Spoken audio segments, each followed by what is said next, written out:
Okay, Assalamualaikum warahmatullahi wabarakatuh. Welcome back with me, Alif, Firdhi, Faqih. So, in this video, I will gonna talk about word stress, sentence stress, and intonation. The first material is word stress. The word stress is a cumulative property signaled by a number of subsidiary phonetic factors which work together to pick out a stressed syllable from the unstressed one which surround it. Stressed syllables are more prominent than unstressed syllables. There are three important factors which combine to signal stress. First, the vowel of stressed syllables are produced with higher fundamental frequency. That is, the vocal folds vibrate more quickly, and this is heard as higher pitch. Secondly, the duration of stressed syllable is greater, and they are perceived as longer. Thirdly, stressed syllables are produced with greater intensity, and are thus heard as louder than adjacent unstressed syllable. There are some basic rules for word stress. First, if the stress portion is monosyllabic, there is no choice of stress placement. The single syllable receives stress. For example, sheep, eat, and man. Second, if the stress portion is disyllabic, stress is normally penultimate. For example, ozone, Arab, and permit. Third, if the words are verbs, the basic rule is that if the second syllable of the verb contains a long vowel or diphthongs, or if it ends with more than one consonant, the second syllable is stressed. For example, apply, arrive, and attract. Fourth, if the final syllable contains a short vowel and one or no final consonant, the first syllable is stressed. For example, enter, equal, and invite.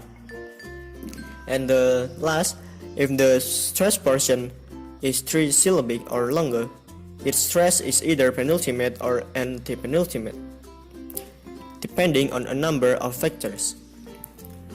The second material is sentence stress.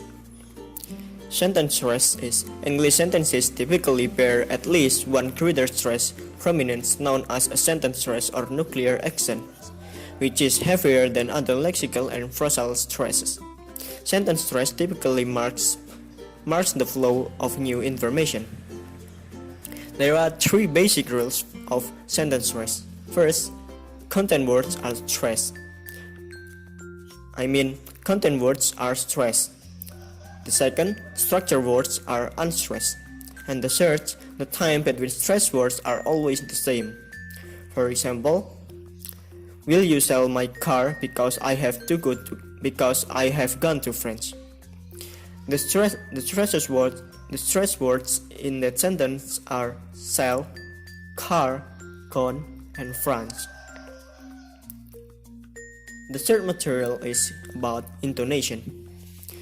Intonation may sound differently depending on whether the speakers have high or low voices, speak fast or slowly, loudly or quietly, energetically, emotionally, neutrally, or listlessly. Man and woman may have their own differences and preferences in intonation. Every language has its own intonation or speech melody. Intonation can help us to recognize the language which we hear. If we change our intonation or speech melody it will be difficult to our listener to recognize and understand what we are talking about. English intonation is complicated and varied phenomenon. There are dialectical and regional differences in intonation. For example, there are quite a few differences between British and American intonation. For the purpose of studying, this variety may be described in several intonation patterns characteristic of English speech. There are two basic types used in different types of sentence of intonation that are falling intonation and rising intonation. Besides, there are also combinations of rising and falling intonation in the same sentence. The combinations are called rise-fall intonation and fall-rise intonation. The first is falling intonation.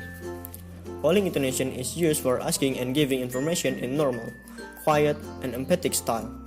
It is commonly found in statements, commands, WH question or information questions, and confirmatory question text, and exclamation. The example of falling intonation. Falling intonation in the statement such as, "Dad wants to change his car." I'm going for a walk in the park. The example of following intonation in the comments. Write your name here. Show me what you have written. And for WH question, where do you work? And when does the shop open? For the question text, the example is such as, he thinks he is so clever, doesn't he? She is a nuisance, isn't she? And for the exclamation, the example of following intonation is, how nice of you. How nice of you. That is just what I need. That is just what I need. And the second is rising intonation. Rising intonation invites the speaker to continue talking. It is normally used with yes or no questions and question text, and there are real questions. The examples can be found in question text and yes or no questions, such as for question text, we have met already, haven't we? You like fish, don't you? For yes or no question, the examples such as, do you like your new teacher? Have you finished already? That is the example of rising intonation. And the third is rise-fall intonation. The intonation rises and then falls. We use rise-fall intonation for choices, lists, unfinished thoughts, and conditional sentences. The example rise-fall intonation can be seen in the table. The example of rise-fall intonation in the choices such as, are you having soup or salad? Is John leaving on Thursday or Friday? And the example in lists such as, we have got apples, pears, bananas, and oranges. The sweater comes in blue, white, pink, and black. And the rise-fall intonation in unfinished thoughts such as, do you like my new handbag? Well, the leather is nice, but I don't like it. What was the meal like?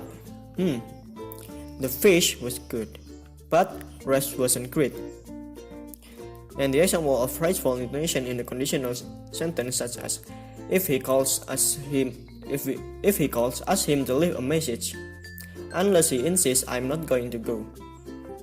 And the last is fall rise intonation. The voice falls and rises usually within one word. The main function of fall rise intonation is to show that the speaker is not certain of the answer they are giving to a question, or is reluctant to reply, as opposed to a falling tone used when there is no hesitation. It is also used polite request or suggestion. The example of fall rise intonation can be found in hesitation, reluctant, and politeness, doubt, uncertainty, such as in hesitation, so you would be willing to confirm that? Well, I suppose so. You didn't see him on Monday. I don't quite remember. In politeness, doubt, and certainty, such as, perhaps we could visit the palace. Perhaps we could visit the place. Should we copy the list?